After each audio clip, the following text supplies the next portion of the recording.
Voucher types அப்படின்னு எடுத்துட்டோம் அப்படின்னா இதில் வந்து 2 டைப்ஸ் ஆஃப் வவுச்சர்ஸ் இருக்குது. ஒன்று அக்கௌண்டிங் வவுச்சர், ஒன்று இன்வென்ட்ரி வவுச்சர்ஸ். இப்போ இந்த அக்கௌண்டிங் வவுச்சர்ஸ்க்குள்ளே என்ன வந்து பார்த்தீங்கன்னா ஏற்கனவே டேலில் வந்து என்ன சொல்லுவாங்கன்னா டிஃபால்ட்டாக ஒரு 10 வவுச்சர்ஸ் வந்து கிரியேட் பண்ணி வச்சுருக்காங்க. சரிங்களா, ஏற்கனவே வந்து பார்த்தீங்கன்னா ஒரு 10 வவுச்சர் கிரியேட் பண்ணியிருக்காங்க. இந்த 10 வவுச்சர் நம்ம என்ன செஞ்சுக்கலாம் அப்படின்னா நம்ம தேவைக்கு தகுந்த மாதிரி மாடிஃபிகேஷன் பண்ணிக்கலாம். இதை டெலிட் பண்ணலாம், டெலிட் பண்ணிக்கலாம். இது நம்மளுடைய விருப்பத்தை பொறுத்து. சரிங்களா, இதுபோல் என்ன செஞ்சுருக்காங்க அப்படின்னா இன்வென்ட்ரி வவுச்சர்ஸ்னு சொல்லி ஒரு 8 வவுச்சர் டிஃபால்ட்டாக ஆட்டோமேட்டிக்காக வச்சுருக்காங்க. அந்த இன்வென்ட்ரி வவுச்சர் வந்து நம்ம அடுத்தடுத்த வீடியோவில் பார்ப்போம். இப்போ ஃபஸ்ட்டு அக்கௌண்டிங் வவுச்சரை பற்றி மட்டும் பார்ப்போம். சரிங்களா, அந்த இன்வென்ட்ரி வவுச்சர் எப்படி கிரியேட் பண்ணுறது அப்படின்றது வந்து பார்த்தீங்கன்னா அதுவும் ஆட்டோமேட்டிக்காக டிஃபால்ட்டாக டேலிலே ஒரு 8 வவுச்சர் கிரியேட் பண்ணி வச்சுருக்காங்க இன்வென்ட்ரி வவுச்சர்ஸ். இந்த இன்வென்ட்னா ஃபஸ்ட்டு என்ன, இன்வென்ட்னா என்ன அப்படின்னு மீனிங் வந்து பார்த்தீங்கன்னா இன்வென்ட்னா ஸ்டாக் அப்படின்னு சொல்கிறாங்க. இங்கே என்ன சொல்ல வராங்கன்னா அந்த ஸ்டாக் எப்படி ஹேண்டில் பண்ணுறது, எப்படி மெயின்டைன் பண்ணுறது. ஆக்சுவலாக வந்து டேலி வந்து ஒன் ஆஃப் த அக்கௌண்டிங் சாஃப்ட்வேரோட ப்ளஸ் ஒரு இஆர்பி சாஃப்ட்வேர். சரிங்களா, இஆர்பினா என்டர்பிரனர் ரிசோர்ஸ் பிளானிங் அப்படின்னு சொல்லுவாங்க. ஒரு கம்பெனியில் உள்ள எல்லா நடவடிக்கையும் அதில் கொண்டு வரணும் அப்படின்றோட மெயின் கான்செப்ட் தான் இஆர்பி. ஆக்சுவலாக இந்த இஆர்பியில் வந்து பார்த்தீங்க அப்படின்னா இன்வென்ட்ரி என்ன மெயின்டைன், எங்கே ஸ்டாக் இப்போ எந்த பொசிஷனில் இருக்குது, எந்த இடத்துல இருக்குது, எந்த மேனுஃபேக்சரிங்கில் இருக்கா, இல்லை ஃபினிஷ்டு குட்ஸ் ஆகிடுச்சா, எந்த குடோனில் இருக்குது, எந்த லொக்கேஷனில் இருக்குது, இந்த மாதிரி என்ட்ரிஸ் ஃபுல்லாக நம்ம இன்வென்ட்ரி வவுச்சரில் போடலாம். அந்த இன்வென்ட்ரி வவுச்சர் பற்றி எப்படி நம்ம எப்படி கிரியேட் பண்ணுறது, நம்மளே ஒரு கிரியேட் பண்ணிக்கலாம், நமக்கு தேவைக்கு தகுந்த மாடிஃபிகேஷன் பண்ணிக்கலாம், நம்ம தேவைக்கு தகுந்த டெலிட்டும் பண்ணிக்கலாம். சரிங்களா, அதெல்லாம் எப்படின்ற அடுத்தது நம்ம பார்க்கலாம். அந்த இன்வென்ட்ரி வவுச்சருக்கு எப்படி போகணும் அப்படின்னா கேட்வே ஆஃப் டேலில் அக்கௌண்ட்ஸ் இன்ஃபோவில் இன்வென்ட்ரி இன்ஃபோவில் வவுச்சர் டைப்ஸ் அப்படின்ற ஆப்ஷன் கூட அது இருக்குது இன்வென்ட்ரி வவுச்சர்ஸ். இப்போ அக்கௌண்டிங் வவுச்சர்ஸ் வந்து பார்த்தீங்க அப்படின்னா நம்ம வந்து எப்படி இருக்கும்னா கேட்வே ஆஃப் டேலில் அக்கௌண்டிங் வவுச்சர்ஸ் அப்படின்ற ஆப்ஷனுக்குள்ளே இருக்கும். சரிங்களா, இப்போ நம்ம அடுத்து பார்க்கலாம். இப்போ வந்து அக்கௌண்டிங் வவுச்சர்ஸில் என்னென்ன வவுச்சர்ஸ்லாம் இருக்குது அப்படின்னு சொல்லியிருந்தேன். ஏற்கனவே வந்து பார்த்தீங்க அப்படின்னா ஏற்கனவே சொன்னேன் 10 வவுச்சர் டிஃபால்ட்டாக இருக்குது அப்படின்ட்டு. அதை இப்போ நம்ம 8 வவுச்சர்ஸ் மட்டும் பார்க்க போகிறோம். என்னென்ன வவுச்சர்ஸ்லாம் பார்க்க போகிறோம் அப்படின்னா இதெல்லாம் கொஞ்சம் இம்பார்ட்டண்டான வவுச்சர்ஸ். F4னா ஃபங்க்ஷன் கீயை ப்ரெஸ் பண்ணி உங்கள் கீபோர்டில் F4 ப்ரெஸ் பண்ணுற மாதிரி இருக்கும். இல்லை கீபோர்டு அப்படின்னா டேட்டா F4 ப்ரெஸ் பண்ணுற மாதிரி இருக்கும். லேப்டாப்னா ஃபங்க்ஷன் கீயை ப்ரெஸ் பண்ணுற மாதிரி இருக்கும். F4 contra vouchers, F5 payment voucher, F6 receipt voucher, அதெல்லாம் shortcut key. F6 F5 F7 shortcut key. F7 journal voucher, F8 sales voucher, F9 purchase voucher. Control plus F8 அப்படின்னா கண்ட்ரோலை press பண்ணி அந்த F8 key work பண்ணணும். அது வந்து credit note, அடுத்து வந்து debit note. இப்போ இதெல்லாம் 8 வவுச்சர் டிஃபால்ட்டாக இருக்குது. இப்போ அக்கௌண்டிங் வவுச்சருக்கும் இன்வென்ட்ரி வவுச்சருக்கும் என்ன வித்தியாசம்? இப்போ வந்து பார்த்தீங்கன்னா 2 விஷயமாக பிரிக்கிறாங்க. ஒரு பிஸ்னஸ் வந்து 3 டிஃப்ரெண்ட் டைப்பில் பிரிக்கிறாங்க. ஒன்று வந்து பார்த்தீங்கன்னா மேனுஃபேக்சரிங் பிஸ்னஸ், இன்னொன்று ட்ரேடிங் பிஸ்னஸ், இன்னொன்று சர்வீஸ் ஓரியன்டட் பிஸ்னஸ். இந்த 3 பிஸ்னஸில் எதுக்கெலாம் அக்கௌண்டிங் வவுச்சர்ஸ் அதிகமாக வரும் அப்படின்னு வந்து பார்த்தீங்கன்னா மேனுஃபேக்சரிங் பிஸ்னஸ்க்கு வந்து அக்கௌண்டிங் வவுச்சர் வரும், இன்வென்ட்ரி வவுச்சர் வரும். ட்ரேடிங் பிஸ்னஸ் வந்து பார்த்தீங்கன்னா அக்கௌண்டிங் வவுச்சர் வரும், ஒரு சில ரேரான பிஸ்னஸ்க்கு வந்து இன்வென்ட்ரி வவுச்சர் வரும். சர்வீஸ் ஓரியன்டட் பிஸ்னஸ்க்கு வந்து ஒன்லி ஃபார் அக்கௌண்டிங் வவுச்சர் மட்டும்தான் வரும். இந்த மாதிரி நமக்கு டிஃப்ரெண்ட் டைப்பாக பிரிச்சுக்கலாம். இப்போ வந்து பார்த்தீங்க அப்படின்னா நம்ம அக்கௌண்டிங் வவுச்சரில் இந்த கான்ட்ரா, பேமெண்ட், ரெசிப்ட் ஜேர்னல்லாம் எல்லா இடத்துக்குமே வரும். சரிங்களா, இந்த கான்ட்ரா வவுச்சரில் என்னென்ன என்ட்ரி பண்ணுறது அப்படின்றத எடுத்து பார்ப்போம். இப்போ கான்ட்ரா நம்ம கான்ட்ரானா அக்கௌண்ட்ஸ் அப்படி தெரியும். கான்ட்ரானா என்ன மீனிங் அப்படின்னா ஒரு எதிர்மறை அப்படின்னு சொல்லுவாங்க. எதிர்பதிவு கான்ட்ரா வவுச்சர்ஸ், கான்ட்ரா என்ட்ரி நீங்கள் கேள்விப்பட்டு என்ட்ரி போட்டிருப்பீங்க கான்ட்ரா என்ட்ரி அக்கௌண்ட். இந்த கான்ட்ரா என்ட்ரி எதுக்காக போடுவோம் அப்படின்னா ஆக்சுவலாக மேனுவலாக போடும்போது என்ன செய்வோம் அப்படின்னா பேங்க்லேருந்து பணம் வித்ட்ரா பண்ணும்போது இல்லை டெபாசிட் பண்ணும்போது பேங்க்கோட டிரான்சாக்ஷனை என்ட்ரி பண்ணுறது பேர் தான் கான்ட்ரா என்ட்ரி அப்படின்னு சொல்லுவாங்க. அதே சேம் கான்செப்ட் தான் இங்கேயும் வச்சுருக்காங்க. இங்கே வந்து என்ன பண்ணுறாங்க அப்படின்னா used for cash and bank entries from transfer the bank another, இந்த மாதிரி நிறையா விஷயங்கள்லாம் இருக்குது. இப்போ வந்து பார்த்திங்க அப்படின்னா இந்த என்ட்ரிஸ் இப்போ வந்து நம்ம இதுக்கு முன்னாடி வந்து பார்த்திங்கன்னா லெட்ஜர் வந்து நம்ம ஒரு ஜேர்னல் எழுதுகிறோம் அப்படின்னா வரிசையாக எழுதிக்கிட்டே வந்துடுவோம். ஒரு டேபிள் காலம் போட்டு டெபிட் என்ன ஜேர்னலுமோ வரிசையாக எத்தனை ஜேர்னல் இருக்கோ அத்தனை ஜேர்னல் நம்ம என்ன செய்யணும் நோட்டில் அழகாக எழுதிட்டே வந்துடுவோம் மேனுவலாக செய்யும்போது. ஆனால் டேலியை பொறுத்தவரைக்கும் என்ன செய்கிறாங்கன்னா அந்த ஜேர்னலை வரிசை எழுதுறோம் இல்லையா, அதையே டிஃப்ரெண்ட்டாக பிரிக்கிறாங்க. எந்தெந்த வவுச்சருக்குள்ளே அதை போடணும். இப்போ வந்து பார்த்தீங்க அப்படின்னா இப்போ கேஷ் டெபாசிட் இன் பேங்க்கில் போய் நான் பணத்தை டெபாசிட் பண்ணுறேன் அப்படின்னா கான்ட்ரா வவுச்சருக்குள்ளே போடணும் அப்படின்றாங்க. அதே இது நீங்கள் வந்து கேஷ் பேர் டு பெட்டி கேஷ், நீங்கள் பெட்டி கேஷுக்கு பணம் கொடுக்குறீங்க அப்படின்னா அது கான்ட்ரா வவுச்சரில் போடணும்னு சொல்கிறாங்க. இப்போ நீங்கள் செக்கு வந்து ஒரு தேர்ட் பார்ட்டிக்கோ இல்லை கஸ்டமருக்கோ ஒரு சப்ளையருக்கோ நீங்கள் வந்து செக்கு கொடுக்குறீங்க அப்படின்னா அதை பேமெண்ட்டில் போடணும் அப்படின்றாங்க. செக் ரிசீவ் பண்ணுறீங்க அப்படின்னா அதை ரிசிப்ட்டில் போடணும் அப்படின்னு சொல்கிறாங்க. ஏற்கனவே போட்ட ஒரு சேம் ஒரு ஜேர்னல் என்ட்ரியை நம்ம இங்கே டிஃப்ரெண்ட் டைப்பாக பிரிக்கிறாங்க. இதில் போடணும் அவ்வளோதான் விஷயம். வேறு ஒன்றுமே இது குழப்பிக்கிறங்கள் இதை வந்து சந்தேகப்படுறதுக்கு இல்லைனா போட்டு குழப்பிக்கிறதுக்கு எதுவுமே விஷயமே கிடையாது. சேம் ஜேர்னல் என்ட்ரி எப்படி நம்ம மேனுவலாக அக்கௌண்ட்ஸ் படித்து எப்படி மேனுவலாக என்ட்ரி பண்ணுறோமோ அதே சேம் கான்செப்ட் தான் இங்கேயும். ஆனால் நீங்கள் என்ன சொல்கிறாங்க அப்படின்னா டிஃப்ரெண்ட்டாக பிரிக்கிறாங்க. இதை வந்து எல்லாமே வரிசையாக ஒரே இதில் போட்டுறக்கூடாது. டிஃப்ரெண்ட்டாக எந்தெந்த வவுச்சரில் போடணுமோ அந்தந்த வவுச்சரில் போடணும் அப்படின்னு சொல்லி இதில் சொல்கிறாங்க. அதை பற்றி நம்ம பார்க்க போகிறோம். இப்போ கான்ட்ரா வவுச்சர்ஸ் அப்படின்னு எடுத்துக்கிட்டிங்க அப்படின்னா, இந்த கான்ட்ரா வவுச்சரில் வந்து பார்த்தீங்க அப்படின்னா first cash withdraw from bank அப்படின்றது சரிங்களா. கேஷ் வித்ட்ரா ஃப்ரம் பேங்க் ஆக்சுவலாக இதெல்லாம் வந்து பார்த்தீங்கன்னா இந்த என்ட்ரிஸ் மட்டும்தான் கான்ட்ரா வவுச்சரில் வரும். இது தவிர்த்து சில ரேர் என்ட்ரி வரும். இப்போ எக்ஸாம்பிளுக்கு மேபி எனக்கு தெரிஞ்சு இதுக்கப்புறம் வேறு என்ட்ரி வருமானு எனக்கு தெரியல. மேபி இதோட தான் முடிஞ்சிடும் நினைக்கிறேன். எல்லா என்ட்ரியும் நான் டைப் பண்ணிட்டேன். கேஷ் வித்ட்ரா ஃப்ரம் பேங்க், அதாவது பேங்க்லேருந்து பணம் வித்ட்ரா பண்ணுறோம் அப்படின்னா அது வந்து கான்ட்ரா என்ட்ரி தான் வரும். கேஷ் அதாவது நல்லா ரீசன் புரிஞ்சுக்கோங்க, நம்மளுடைய ஓன் அக்கௌண்ட் இருக்கணும். அதாவது எக்ஸாம்பிள் நம்ம கம்பெனி சொந்தமாக ஒரு அக்கௌண்ட் இருக்குது, நம்ம கம்பெனியோட அக்கௌண்ட் இருந்து கம்பெனி அக்கௌண்ட்லேருந்து நம்ம பணம் வித்ட்ரா பண்ணி ஆஃபீஸ் யூஸ்க்காக யூஸ் பண்ணுறோம் அப்படின்னா மட்டும்தான் இந்த entry. First one cash withdraw from bank, நம்மளுடைய company accounts bank, any bank, state bank, Canara bank, sometimes any bank, ஒரு நம்ம கம்பெனி அக்கௌண்ட் இருக்குது, கம்பெனி அக்கௌண்ட் வந்து பணத்தை வித்ட்ரா பண்ணி நம்ம தேவைக்காக நம்மளுடைய ஆஃபீஸ் யூஸுக்காக யூஸ் பண்ணிக்கிறோம் அப்படின்னா மட்டும்தான் கேஷ் வித்ட்ரா ஃப்ரம் பேங்க் சரிங்களா. இப்போ சம்டைம்ஸ் நம்ம என்ன செய்யணும் அப்படின்னா, இப்போ 1,00,000 வித்ட்ரா பண்ணி எடுத்து வந்துட்டு 50,000 ஒரு ஆளுக்கு கொடுக்குறோம் அப்படின்னாலுமே என்ன வந்து பார்த்தீங்கன்னா அது 2 என்ட்ரி ஆயிரும். Cash withdraw from bank, cash paid to third party, அப்போ 2 என்ட்ரி ஆயிரும் சரிங்களா. அப்போ அதுக்கு தகுந்த மாதிரி 2 என்ட்ரி நம்ம பிரித்து போடுற மாதிரி இருக்கும் சரிங்களா. அப்போ ஃபஸ்ட்டு கேஷ் வித்ட்ரா பண்ணுறோம் இல்லையா, அது வந்து இந்த என்ட்ரியில் வந்துடும். அடுத்து கேஷ் டெபாசிட் இன் பேங்க், சேம் ஃபஸ்ட் ஒன் மாதிரி தான். இப்போ நம்மளுடைய ஓன் அக்கௌண்ட்டில் நம்மளுடைய ஆஃபீஸ் காசை கொண்டு போய் டெபாசிட் பண்ணுறோம் அப்படின்னா அது கேஷ் நம்மளுடைய கான்ட்ரா என்ட்ரியில் வரும். கேஷ் பெய்டு டு பெட்டி கேஷ், இப்போ பெட்டி கேஷ் அப்படின்னு என்ன கேட்டிங்க அப்படின்னா, நம்மளோட ஆஃபீஸ்லேயே வந்து பார்த்தீங்கன்னா ஒரு பியூன் இருப்பாங்க, இல்லை ஒரு ஆஃபீஸ் அசிஸ்டன்ட் அப்படின்னு இருப்பாங்க. அவங்களுக்கு என்ன செய்வோம், டெய்லி 100 ரூபா கொடுத்துருவோம். அவங்க சின்ன சின்ன செலவு அவங்க பார்த்துக்குருவாங்க. அவங்கள்ட்ட திருப்பி நம்ம ஈவினிங் போகும்போது நாளை மறுநாள் என்ன செய்வோம் அப்படின்னா அந்த கணக்கு ஃபுல்லாக கேட்டு வாங்கிக்குவோம். அப்போ டெய்லி நம்ம 100 ரூபா கொடுக்குறோம் இல்லையா, அந்த 100 ரூபா கொடுக்குறது எதில் கொண்டு வருது அப்படின்னா, நம்ம கேஷியர் அப்படின்னா நம்ம வந்து என்ன செய்வோம், அவங்களுக்கு 100 ரூபா கொடுக்குறோம்.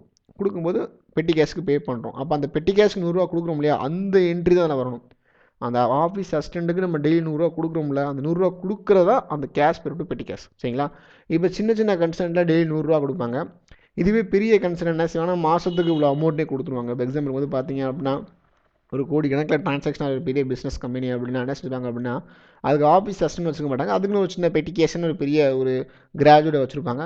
ஒரு ஒரு மந்த்லி பேஸில் ஒரு 2 லேக் அப்படின்னு கொடுத்துருவாங்க. 2 லேக் வந்து பார்த்தீங்க அப்படின்னா எல்லா செலவுமே, இப்போ எக்ஸாம்பிளுக்கு வந்து பார்த்தீங்கன்னா கேஷே ட்ரான்சாக்ஷன் ஆகாது கம்பெனியில், எல்லாமே செக் ட்ரான்சாக்ஷனாக இருக்கும். அப்போ அந்த கேஷ் ட்ரான்சாக்ஷனுக்காகவே ஒரு பெட்டி கேஸ் வச்சுருப்பாங்க. என்னென்ன சின்ன சின்ன செலவு ஃபுல்லாக அதில் வரும். 1,00,000 2,00,000 இல்லை ஒரு 5,00,000 வரைக்கும் கொடுக்குற கம்பெனி நான் பார்த்துருக்கேன்.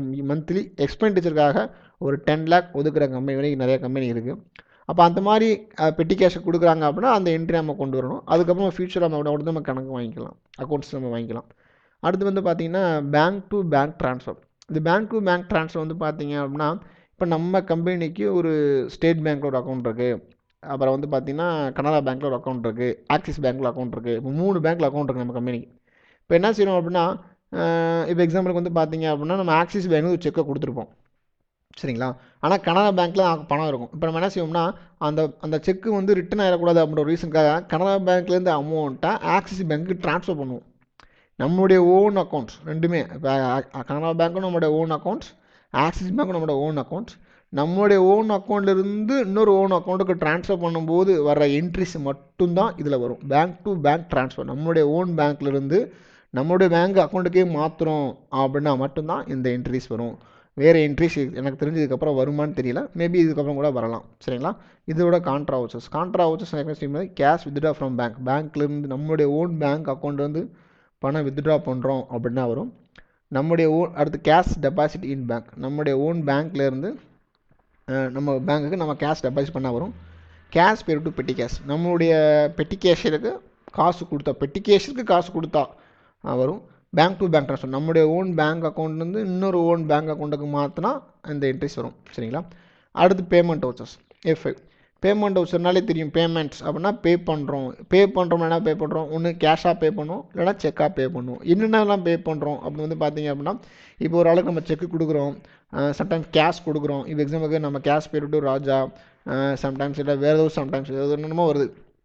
இப்போ யாராருக்கு நம்ம செக்கு கொடுக்க வேண்டியிருக்கலாம் அதெல்லாம் கொடுக்கலாம். இதே போய் எக்ஸ்பெண்டிச்சர் வரும். இப்போ எக்ஸாம்பிளுக்கு ரெண்ட் கொடுக்கணும், சேலரி கொடுக்கணும், இபி பில் கட்டுறோம், ஃபோன் பில் கட்டுறோம், இதெல்லாம் ஒரு எக்ஸ்பெண்டிச்சர் சரிங்களா. வேஜஸ் கொடுக்குறோம், இது சம்டைம்ஸ் இது போக ரேராக சொல்லலாம். இது போக என்னென்ன எக்ஸ்பெண்டிச்சர் இருக்கோ எல்லா எக்ஸ்பெண்டிச்சருமே இதில் வரும். ஆனால் அவுட்ஸ்டாண்டிங் எக்ஸ்பெண்டிச்சர் மட்டும் இதில் வராது. ஏன்னா அவுட்ஸ்டாண்டிங் எக்ஸ்பெண்டிச்சர் வந்து பார்த்தீங்க அப்படின்னா நம்ம இன்னும் செலவு காசு கொடுத்துருக்க மாட்டோம். கேஷ் ஆர் செக்குன்னு வார்த்தை வந்துருச்சு அப்படின்னா மட்டும் தான் பேமெண்ட் வரும். ஒரு எக்ஸ்பெண்டிச்சர் செஞ்சுட்டோம் அது இன்னும் காசு கொடுக்கல அப்படின்னா அதில் வராது. சரிங்களா? ஓகே. இப்போ cash pay to Raja, cash pay to EB bill. EB bill means expenditure. சரிங்களா? ஒரு நபருக்கு கேஷ் பே பண்ணுறோம் அப்படின்னா இது என்ட்ரியில் வரும். இல்லை ஒரு நான் எக்ஸ்பெண்டிச்சர் பண்ணுறோம் அப்படின்னா இதில் வரும். செக் பே டு ராஜா, இப்போ ராஜாவுக்கு செக்காக பே பண்ணுறோம் அப்படின்னாலும் இதில் என்ட்ரியில் வரும். அடுத்து ஃபிக்ஸட் அசட் பர்ச்சேஸ். ஓகே, இந்த பாயிண்ட் முக்கியமான பாயிண்ட். ஃபிக்ஸட் அசட் பர்ச்சேஸ் நல்லா கவனிங்க. ஃபிக்ஸட் அசட், இப்போ நம்ம கம்பெனிக்கு ஃபிக்ஸட் அசட்னு எதெல்லாம் எடுத்துக்கலாம் அப்படின்னு பார்க்கணும். இப்போ ஃபிக்ஸட் அசட் வந்து பார்த்தீங்கன்னா இதில் வந்து குட்ஸ்லாம் வராது. சம்டைம்ஸ் இப்போ கம்பெனிக்கு தேவையான ஒரு கம்ப்யூட்டர்ஸ் வாங்குகிறோம், ஒரு ஃபர்னிச்சர்ஸ் வாங்குகிறோம், இல்லைன்னா ஒரு லேண்ட் வாங்குகிறோம், ஒரு பில்டிங் வாங்குகிறோம், சம்டைம் வேறு ஏதாச்சும் எலக்ட்ரிக்கல் ஃபிட்டிங்ஸ் வாங்குகிறோம், ஏசி வாங்குகிறோம். இந்த மாதிரி நிறைய விஷயங்கள் நம்ம ஆஃபீஸ் தேவைக்காக ஃபிக்ஸட் அசட் வாங்குகிறோம் அப்படின்னா அந்த என்ட்ரி மட்டும் பேமெண்ட் வசூலாக வரும். சரிங்களா? ஓகே. அடுத்து F6 ரிசிப்ட். இதில் வந்து பார்த்தீங்கன்னா இது வந்து சேம் பேமெண்ட்டுக்கு ஆப்போசிட்டாக அப்படியே இருக்கும். ரிசிப்ட்னா வாங்குறது அப்படின்னு தெரியும். கேஷ் ஆர் செக், இது அதே மாதிரி தான். கேஷ் வாங்குவோம் இல்லைன்னா செக்கு வாங்குவோம். இதில் வந்து பார்த்தீங்கன்னா used for incomes or received amount for the parties cheque and cash. இப்போ நான் ஏற்கனவே சொன்ன மாதிரி இன்கம் வந்தாலும் அது இன்கம் ரிசீவ்டு வந்தாலும் பார்ட்டிஸ்ட்டு இருந்தோம், இல்லை ஏதோ ஒரு அதர் சோர்ஸ் இன்கம் வந்தாலும் என்ன செய்கிறோம் இதில் பேமெண்ட் ரிசிப்டில் போடுறோம். சரிங்களா? இதே மாதிரி தான். கேஷ் ரிசீவ்டு ஃப்ரம் குமார், ஒரு நபர்கிட்டருந்து கேஷ் வாங்குகிறோம் அப்படின்னா அந்த என்ட்ரி போடலாம். Cash received from rent. இப்போ எக்ஸாம்பிளுக்கு வந்து பார்த்தீங்கன்னா நமக்கு சொந்தமாக ஒரு பில்டிங் இருக்குது. அந்த பில்டிங்கில் வந்து கீழே ஒரு 10 கடையாக கட்டி வாடகை விட்டுருக்கோம். அதுலேருந்து மாதம் நமக்கு ஒரு வருமானம் வந்துகிட்டே இருக்குது, வாடகை வருது. அப்போ அந்த வாடகையை நம்ம ரிசீவ் பண்ணுறோம். சரிங்களா? லெட்ஜரை போட்டு நீங்கள் குழப்பிக்கக்கூடாது. லெட்ஜர் வந்து பார்த்தீங்கன்னா இப்போ எக்ஸாம்பிளுக்கு நம்மளுடைய ஆஃபீஸ் வந்து நம்மளுடைய பிரான்ச் ஆஃபீஸ் வந்து சென்னையில் இருக்கும், ஹெட் ஆஃபீஸ் மதுரையில் இருக்கும். சரிங்களா? இப்போ ஹெட் ஆஃபீஸ் வந்து என்ன செய்யுது அப்படின்னா நமக்கு சொந்தமாக ஒரு 10 கடையை வாடகை கட்டி வாடகை விட்டு அதுலேருந்து நமக்கு மாதம் ஒரு வருமானம் வாடகை நம்ம வசூல் பண்ணிகிட்டே வரும், ரெண்ட் ரிசீவ் பண்ணிகிட்டே இருக்கும். அப்போ லெட்ஜர் நீங்கள் கிரியேட் பண்ணும்போது ரெண்ட் ரிசீவ்டுன்னு ஒரு லெட்ஜர் கிரியேட் பண்ணி அதான் லெட்ஜர் குரூப் அண்டர் குரூப்பில் இன்டெரக்ட் இன்கம்னு கொண்டு வரணும். சரிங்களா? இது ஒரு வருமானம் வந்துகிட்டே இருக்குது. இப்போ சென்னையில் ஒரு ஆஃபீஸ் இருக்குன்னா அது வந்து வாடகை பில்டிங், ரெண்டல் பில்டிங்கில் இயங்கிக்கிட்டு இருக்கும். அப்போ அந்த பில்டிங் நம்ம என்ன செய்யணும், வாடகை கொடுத்துட்டு இருப்போம். அப்போ ரெண்ட் பெய்டுன்னு ஒரு லெட்ஜர் கிரியேட் பண்ணணும். 2 லெட்ஜர் நீங்கள் கிரியேட் பண்ணணும். ரெண்ட் பெய்டுன்னு ஒன்று, ரெண்ட் ரிசீவ்டு ஒன்று. ரெண்ட் பெய்டுக்கு வந்து லெட்ஜர் கிரியேட் பண்ணிவிட்டு அண்டர் குரூப்பில் இன்டெரக்ட் எக்ஸ்பெண்டிச்சர்னு கொண்டு வரணும். ரெண்ட் ரிசீவ்டுக்கு இன்டெரக்ட் இன்கம்னு கொண்டு வரணும். சரிங்களா? ஓகே, இது கொஞ்சம் நீங்கள் கன்ஃபியூஸ் பண்ணிக்கக்கூடாது. அடுத்து வந்து பார்த்தீங்க அப்படின்னா செக் ரிசீவ்டு ஃப்ரம் குமார். இப்போ நம்ம குமாருக்கு வந்து குமார்ட்டு செக்கு வாங்குகிறோம் அப்படின்னாலும் வந்துடலாம். இப்போ சம்டைம்ஸ் வந்து பார்த்தீங்கன்னா இதில் வந்து இன்னும் கொஞ்சம் அட்வான்ஸாலாம் என்னென்ன வந்துருச்சு அப்படின்னா பேமெண்ட்லேயே சொல்ல நினச்சேன். இப்போ வந்து நம்ம ஒரு நபருக்கு வந்து நமக்கு ஆன்லைன்லேயே பணத்தை ட்ரான்ஸ்ஃபர் பண்ணி விட்றாங்க. ஏன்னா இப்போ வந்து சுச்சுவேஷன் மாறிடுச்சு, எல்லாமே ஆன்லைன் ட்ரான்ஸ்ஃபராக வந்துருச்சு இல்லையா? இப்போ ஆன்லைன்லேயே நமக்கு என்ன செய்கிறாங்கன்னா நெஃப்ட் பண்ணி விட்றாங்க, இல்லைன்னா ஆர்டிஜிஎஸ் பண்ணுறாங்க. நெஃப்ட் ஆர்டிஜிஎஸ் மீன்ஸ் வந்து பார்த்தீங்க அப்படின்னா நம்ம பேங்க்கில் போய் டேட்டா அப்ளை பண்ணி ஒரு கொடுப்பாங்க, அந்த ஒரு ப்ரொசீஜர் இருக்குது. அப்படி இல்லைன்னா நம்ம ஆன்லைன்லேயே நமக்கு பணத்தை ட்ரான்ஸ்ஃபர் அவங்களுடைய அதாவது குமார் அக்கௌண்ட்லேருந்து நம்ம கம்பெனி அக்கௌண்ட்டுக்கு ஆன்லைன் மூலமே பணம் ட்ரான்ஸ்ஃபர் பண்ணி விட்றாங்க அப்படின்னு வந்துச்சு அப்படின்னா அந்த என்ட்ரி இதில் வரும். சரிங்களா? அது எப்படி வரும்னா செக்குன்னே நம்ம மென்ஷன் பண்ணிக்கலாம், செக் ரிசீவ்டு ஃப்ரம்னே எடுத்துக்கலாம். அதுக்கு என்ட்ரி எப்படி போடுறது அப்படின்னா இப்போ நம்ம குமார்ட்ட வந்து நம்ம வாங்குகிறோம், அது ஆன்லைன் ட்ரான்ஸ்ஃபர், செக்கும் கொடுக்கல கேஷும் கொடுக்கல, ஆன்லைனே ட்ரான்ஸ்ஃபர் பண்ணி விட்றாங்க. அது எப்படி நம்ம என்ட்ரி கொண்டு வருது அப்படின்னா நீங்கள் எப்பயும் போல் ஆஸ் யூஸ்வலாக என்ட்ரி போடலாம். எப்படி போடலாம், மேனுவலாக சொல்கிறேன். இப்போ நம்ம குமார்லேருந்து பணம் வாங்குகிறோம் இல்லையா? இப்போ குமார் வந்து பார்த்தீங்க அப்படின்னா அவர் personal account, debit the receiver, credit the giver. இப்போ குமார் வந்து கிவர். சரிங்களா? இப்போ நம்ம வந்து பேமெண்ட் வாங்குகிறோம், எப்படி வாங்குகிறோம் அப்படின்னா பேங்க்லேயே வாங்குகிறோம். எந்த பேங்க்லேயே வாங்குகிறோம், ஸ்டேட் பேங்க்லேயே வாங்குகிறோம். இப்போ ஸ்டேட் பேங்க்கில் பணம் இன்க்ரிமெண்ட் ஆகுது. அப்போ வந்து debit what comes in real account rules படி. அப்போ என்ன செய்யணும் அப்படின்னா நீங்கள் state bank account debtor to Kumar account அப்படின்னு போட்டு என்ட்ரியை க்ளோஸ் பண்ணிடலாம். அவ்வளோதான். நீங்கள் நரேஷனில் மென்ஷன் பண்ணிக்கணும் எப்படி ஆர்டிஜிஎஸ் பண்ணாங்களா இல்லை நெஃப்ட் பண்ணாங்களா, நெஃப்ட் எந்த தேதியில் பண்ணாங்க, அதுக்கு ஒரு ரெஃபரன்ஸ் நம்பர் இருக்கும். அந்த நம்பரை நீங்கள் மென்ஷன் பண்ணி அதை நீங்கள் செக் பண்ணி கரெக்டாக நீங்கள் என்ட்ரி பண்ணிட்டீங்க அப்படின்னா இஸ் ஃபினிஷ்ட். அவ்வளோதான். இது வந்து போதும். வேறு ஒன்றும் இதில் புதுசாக சார் செக்குன்னு இல்லை கேஷ்னு இல்லை, அது எப்படி என்ட்ரி போடணுன்ற கன்ஃபியூஷன் நீங்கள் பண்ணிக்கிற வேண்டாம். சரிங்களா? ஆன்லைனில் ட்ரான்ஸ்ஃபர் பண்ணுறாங்க அப்படின்னா இப்படி தான் என்ட்ரி பண்ணணும். State bank account debtor to, இந்த ஸ்டேட் பேங்க் எக்ஸாம்பிள் சொல்கிறேன், bank account debtor to Kumar accounts. யார் ட்ரான்ஸ்ஃபர் பண்ணுறாங்களோ அவங்க குமார் அக்கௌண்ட். இதுவே நம்ம பேமெண்ட் பண்ணுறோம் அப்படின்னா அது அப்படியே உள்டாவாக மாறி வந்துடும். இப்போ வந்து குமாருக்கு, இதுவே நம்ம குமாருக்கு நம்ம பே பண்ணுறோம் அப்படின்னா ஆன்லைனில் Kumar account data to bank accounts. அவ்வளோதான். சரிங்களா? அடுத்து ஓகே, இதே மாதிரி ஃபிக்ஸட் அசட் சேல்ஸ். இப்போ நம்ம கம்பெனிக்கு வந்து தேவையில்லாத ஃபிக்ஸட் அசெட் நிறையா இருக்குது, அதை நம்ம விற்கிறோம் அப்படின்னா எக்ஸாம்பிளுக்கு வந்து மிஷின் நம்ம வாங்கியிருப்போம், மிஷின் வந்து அது ரிப்பேராக போயிருக்கும். ஓகே, அந்த மிஷின் வந்து யூஸ்லெஸ் ஆச்சு, இனிமேல் இந்த மிஷின் நமக்கு தேவைப்படாது, அதோட நம்ம புதுசாக அட்வான்ஸ் மிஷின் வாங்கிட்டோம், இல்லை அந்த மிஷின் வந்து ரிப்பேராக போச்சு, அது அவ்வளோ காயலங்கள்லாம் போடணும் அப்படின்ற மாதிரி சுச்சுவேஷன் வருது. இல்லை அந்த பில்டிங் நமக்கு, இந்த இடம் நமக்கு தேவையில்லை, இந்த பில்டிங் வந்து நமக்கு தேவையில்லை, இல்லை சம்டைம்ஸ் நமக்கு ஃபர்னிச்சர் தேவையில்லை அப்படின்ற ஒரு விஷயம் நம்ம வந்து விற்கிறோம் அப்படின்னா ஃபிக்ஸட் அசெட், நல்லா கவனிங்க, இது குட்ஸு கிடையாது, இன்வென்ட்ரி கிடையாது, ஃபிக்ஸட் அசெட் சேல்ஸ் பண்ணால் மட்டும் ரிசிப்டில் வரும். சரிங்களா? ஓகே, நெக்ஸ்ட்டு வந்து பார்த்திங்கன்னா ஜேர்னல். ஜேர்னல் வந்து ஜேர்னல்னால் நம்ம போடுற மேனுவல் ஜேர்னல் என்ட்ரி கிடையாது. இந்த ஜேர்னல் வந்து வேறு பேர் வச்சுருக்காங்க. என்ன பேர் வச்சுருக்காங்கன்னா இஸ் கால்டு அட்ஜஸ்ட்மெண்ட் என்ட்ரி. இதை வந்து நம்ம என்ன சொல்கிறோம், used for adjustable transferable entries. நம்ம என்னென்ன அட்ஜஸ்ட்மெண்ட் பண்ண வேண்டியிருக்குமோ அதை ஃபுல்லாக அதில் கொண்டு வரலாம். இப்போ எக்ஸாம்பிளுக்கு வந்து பார்த்திங்கன்னா நம்ம அசெட் வந்து டெப்ரிஷனை கழிச்சு காமிக்கணும், அப்போ அந்த மாதிரி என்ட்ரிக்கு நம்ம ஜேர்னல் ஆக்சுவல் மேனுவலாக எழுதிடுவோம். இதை வந்து எப்படி பண்ணணும்னா இந்த வவுச்சரில் கொண்டு வரணும். அடுத்து வந்து பார்த்திங்கன்னா ப்ராஃபிட்டை கொண்டு வருது, அவுட்ஸ்டாண்டிங் எக்ஸ்பென்சஸ்ஸு, ப்ரீபெய்டு எக்ஸ்பென்சஸ், இதுக்கப்புறம் நிறையா வரும். நான் சிம்பிளாக இதெல்லாம் கொடுத்து வச்சுருக்கேன். அதேமாதிரி ரிசிப்ட்லையும் நிறையா வரும், ரிசிப்ட்லையும் பேமெண்ட்லையும் நிறையா வரலாம். நான் வந்து சும்மா உங்களுக்கு எக்ஸாம்பிளுக்காக கொடுத்து வச்சுருக்கேன். அடுத்து ஜேர்னல் வந்து பார்த்திங்கன்னா depreciation on assets, outstanding expenses, sometime இது போக வந்து பார்த்திங்க அப்படின்னா இன்னும் இப்போ எக்ஸாம்பிளுக்கு வந்து பார்த்திங்க அப்படின்னா எப்படி சொல்கிறது, இப்போ வந்து ஒரு சண்டை கைட்டாக இருந்தால் அவங்களுக்கும் நமக்கும் ஒரு பணம் டிஃப்ரென்ஸ் காமிக்குது, அவங்களோட கணக்கை தீர்த்து விடணும், இல்லை ப்ரொவிஷன் ஆஃப் பேட் டெப்ட்ஸை க்ரியேட் பண்ணணும், இல்லாட்டினா சம்டைம்ஸ் டிஸ்கவுண்ட் கொடுத்துங்க, டிஸ்கவுண்ட்டை கழிக்கணும். இந்த மாதிரி என்ன என்ட்ரிஸ் நம்ம வந்து ஜேர்னலை அட்ஜஸ்ட்மெண்ட் பண்ணணும் அப்படின்னாலே வந்துருச்சு அப்படின்னாலே ஆட்டோமேட்டிக்காக நம்ம ஜேர்னல் வவுச்சரில் வந்து என்ட்ரி போட்டுடலாம். இது வந்து பார்த்திங்கன்னா கண்டிப்பாக இப்போ நம்ம இது வரைக்கும் பார்த்த என்ட்ரி எல்லாமே ஃபினான்ஷியல் டிரான்சாக்ஷனை அஃபெக்ட் பண்ணும். அதாவது ஃபினான்ஷியல்னால் உங்களுக்கு தெரியும், profit loss account, trading account, balance sheet, மூணுமே கண்டிப்பாக உங்களுக்கு இது அஃபெக்ட் ஆகும். அதாவது நீங்கள் ஏதாவது ஒரு சேஞ்சஸ் பண்ணுறீங்க, மாற்றுறீங்க அப்படின்னா கண்டிப்பாக அந்த என்ட்ரிஸ் உங்களுக்கு ப்ராஃபிட் லாஸ் அக்கௌண்ட்டில் கண்டிப்பாக ஒரு சேஞ்சஸ் இருக்கும். சரிங்களா? ஓகே, இதில் வந்து பார்த்திங்கன்னா இன்னும் நம்ம எக்ஸசைஸ் என்ன செய்யலாம் அப்படின்னா சேல்ஸ் ரிட்டன், பர்ச்சேஸ் ரிட்டன் போடலாம். சேல்ஸ் ரிட்டன், பர்ச்சேஸ் ரிட்டன் வந்து இதில் ஏன் நான் வந்து உங்களுக்கு என்ட்ரி பண்ணல அப்படின்னா இதுலேயும் என்ட்ரி பண்ணலாம் சம்டைம்ஸ், அதுக்கப்புறம் இன்னொரு ஆப்ஷன்ஸும் இருக்குதுன்னு அது உங்களுக்கு சொல்லித்தரேன். சரிங்களா? ஓகே, இப்போ வந்து சேல்ஸ், சேல்ஸ் வந்து பார்த்தீங்கன்னா only for sales entries for income. ஒரு பொருளை விற்கிறோம், நமக்கு வருமானம் வருது அப்படின்னா சேல்ஸ். சார் நம்ம ஃபிக்ஸட் அசெட் விற்கிறோம், லேண்டை விற்கிறோம், நமக்கு ஒரு வருமானம் தானே, 1 லட்ச ரூபாய்க்கு இடம் வாங்கணும், இப்போ 10 லட்ச ரூபாய்க்கு விற்கிறோம், அது வருமானம் தானே அப்படின்னா அது கிடையாது. சரிங்களா? நம்மளுடைய நேச்சர் ஆஃப் பிஸ்னஸ் என்னது, அதுதான் முக்கியம். இப்போ எக்ஸாம்பிளுக்கு நம்மளுடைய பிஸ்னஸ் என்னென்னா நம்ம ஒரு ஹோம் அப்ளையன்ஸ் வச்சுருக்கோம், டிவி பிரிட்ஜெலாம் வாஷிங் மிஷின்லாம் வாங்கி விற்கிறோம் அப்படின்னா அது நேச்சுரல் ஆஃப் குட்ஸு. சரிங்களா? இப்போ இதே இது வந்து பார்த்தீங்கன்னா நம்ம ஒரு ஹோம் அப்ளையன்ஸை வச்சுருக்கோம் வச்சுங்களேன். இப்போ நம்ம ஆஃபீஸுக்கு தேவையான கம்ப்யூட்டர் பில் போகிறது கம்ப்யூட்டர் வச்சுருக்கோம், அந்த கம்ப்யூட்டரை விற்பீங்களா? விற்க மாட்டோம். சரிங்களா? நம்ம இதெல்லாம் விற்போம். இப்போ அதேமாதிரி நம்ம ஆஃபீஸ், நம்ம பில்டிங்கு தேவையான ஏசிலாம் மாட்டிருப்போம், அந்த ஏசியை கழட்டி விற்போமா? விற்க மாட்டோம். அப்போ அந்த நம்ம ஆஃபீஸுக்கு தேவையான யூஸ் பண்ணுற ஏசி ஃபுல்லாக ஃபிக்ஸட் அசெட்டு. அப்போ ஏசி விற்போம், நான் இல்லைன்னு சொல்ல, ஏசி விற்போம். ஏசி எப்படி விற்போம் அப்படின்னா நம்மளுடைய கஸ்டமருக்கு தேவையான ஏசி நம்ம வாங்கி வச்சுருப்போம், அதை விற்போம். சரி, நான் சொல்கிற பாயிண்ட் உங்களுக்கு புரியும்னு நினைக்கிறேன். நம்ம யூஸ் பண்ணுற அசெட்ஸை வந்து அது ஃபிக்ஸ்ட் அசெட்டாக ஹேண்டில் பண்ணிக்கணும். சரிங்களா? குட்ஸும் இதையும் போட்டு நீங்கள் கம்பேர் பண்ணி குழப்பிக்கிறக்கூடாது. சரிங்களா? இப்போ அதேமாதிரி வந்து பார்த்திங்கன்னா இந்த குட்ஸ், நம்ம நேச்சுரல் ஆஃப் குட்ஸ் வந்து பார்த்திங்கன்னா நம்ம குட்ஸை விற்கிறதுக்கு மட்டும்தான் சேல்ஸ் வரும். அதாவது சேல்ஸில் 2 டைப்ஸ் இருக்குது, கேஷ் சேல்ஸ் இருக்குது, கிரெடிட் சேல்ஸ் இருக்குது. சரிங்களா? இந்த கேஷ் சேல்ஸ், கிரெடிட் சேல்ஸ் என்னென்ன நம்ம பண்ணிக்கலாம். இப்போ என்னென்ன மாதிரி என்ட்ரிஸ் போடுறது அப்படின்னு தான் கேஷ் சேல்ஸில் எப்படி என்ட்ரி போடுறது, கிரெடிட் சேல்ஸ் எப்படி என்ட்ரி போடுறது அப்படின்னு ஆக்சுவலாக நீங்கள் எப்படியும் போட என்ட்ரி தான் இங்கேயும் போடுற மாதிரி இருக்கும். அடுத்து எஃப்ஐன் பர்ச்சேஸ். இந்த பர்ச்சேஸ் வந்து பார்த்தீங்க அப்படின்னா used for purchase entries and expenses. சரிங்களா? இப்போ எக்ஸாம்பிளுக்கு வந்து பார்த்தீங்கன்னா நம்ம பர்ச்சேஸ் பண்ணுறோம், அதில் வந்து பர்ச்சேஸ் போது சில செலவுகள் வருது அப்படின்னா அதை நம்ம என்ட்ரியில் போட்டுடலாம். அதாவது செலவுகள் மட்டும் வருதுன்னா அதை போடக்கூடாது. பர்ச்சேஸ் பண்ணும்போது சில செலவு வருது அப்படின்னா அதை சேர்த்துக்கலாம். இப்போ எக்ஸாம்பிளுக்கு கேஷ் பர்ச்சேஸ் பண்ணுறோம், கேஷ் பர்ச்சேஸ் பண்ணும்போது என்ன செய்யுதுன்னா கேரேஜ் இன்னொரு 200 rupees வந்துருச்சு அப்படின்னா அதை நம்ம இதில் என்ட்ரி பண்ணிக்கலாம். இந்த மாதிரி ஒரு சில ஆப்ஷன்ஸ்லாம் இருக்கும். இப்போ வந்து பார்த்தீங்கன்னா cash purchase and credit purchase இது 2 தான் வரும். இதுவும் சம்டைம் திரும்பி சொல்கிறேன், ஒன்லி பர்ச்சேஸ் ஃபார் குட்ஸு மட்டும்தான். சரிங்களா?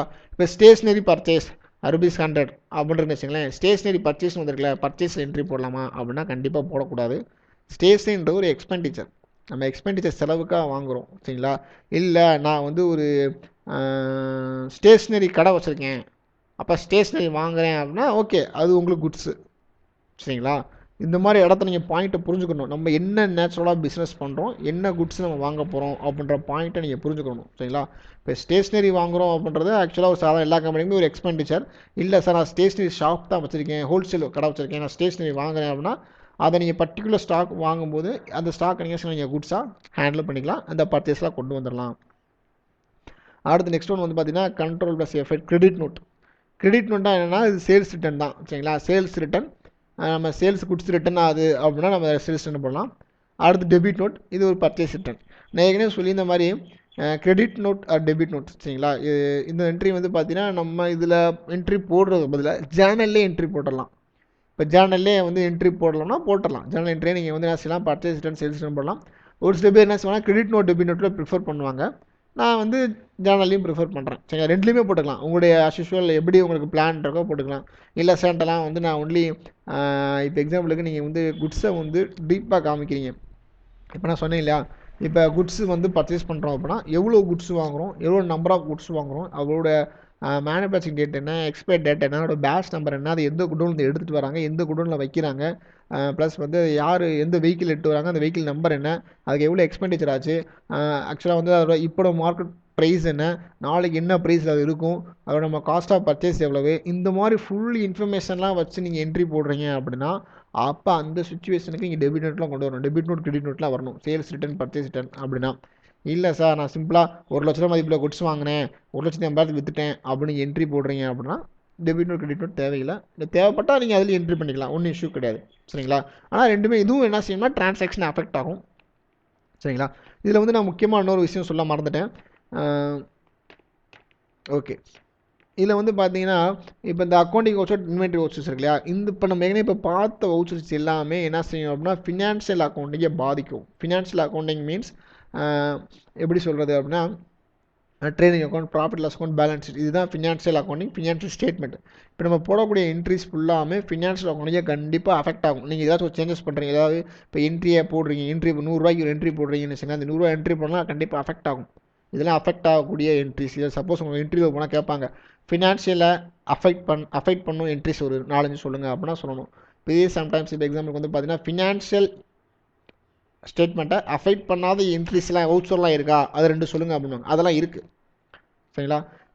எப்படி சார் ஃபினான்ஷியல் ஸ்டேட்மெண்ட்டை அஃபெக்ட் பண்ணாததில் டேலி வவுச்சர்ஸ் இருக்கா அப்படின்னா நம்ம பின்னாடி இன்னும் நம்ம டீப்பாக பார்ப்போம், அது இருக்குது, சரிங்களா. இப்போ எக்ஸாம்பிளுக்கு வந்து பார்த்தீங்க அப்படின்னா ஸ்டாக் ட்ரான்ஸ்ஃபர் அப்படின்னு ஒரு வவுச்சர் இருக்குது, அதெல்லாம் ஃபினான்ஷியல் அக்கௌண்டிங் அஃபெக்டே பண்ணாது. ஸ்டாக் ட்ரான்ஸ்ஃபர் மீன்ஸ் ஒரு குட்வில் வந்து இன்னொரு குட்வில் கொடுத்து ட்ரான்ஸ்ஃபர் பண்ணுறோம், தட்ஸ் ஆல் ஒரு என்ட்ரி, அவ்வளோதான். அதாவது ஃபினான்ஷியல் அக்கௌண்டிங்கை அஃபெக்டே பண்ணாது, சரிங்களா. இந்த மாதிரி நிறைய என்ட்ரிஸ்லாம் இருக்குது. எது ஃபினான்ஷியல் அக்கௌண்டிங் அஃபெக்ட் பண்ணும், எது ஃபினான்ஷியல் அக்கௌண்டிங் அஃபெக்ட் பண்ணாது அப்படின்ற மாதிரிலாம் இருக்குது. இந்த என்ட்ரிஸ் எல்லாமே ஃபினான்ஷியல் ஸ்டேட்மெண்ட்டை கண்டிப்பாக அஃபெக்ட் பண்ணும், சரிங்களா. ஓகே, இப்போ ஆக்சுவலாக வந்து பார்த்தீங்க அப்படின்னா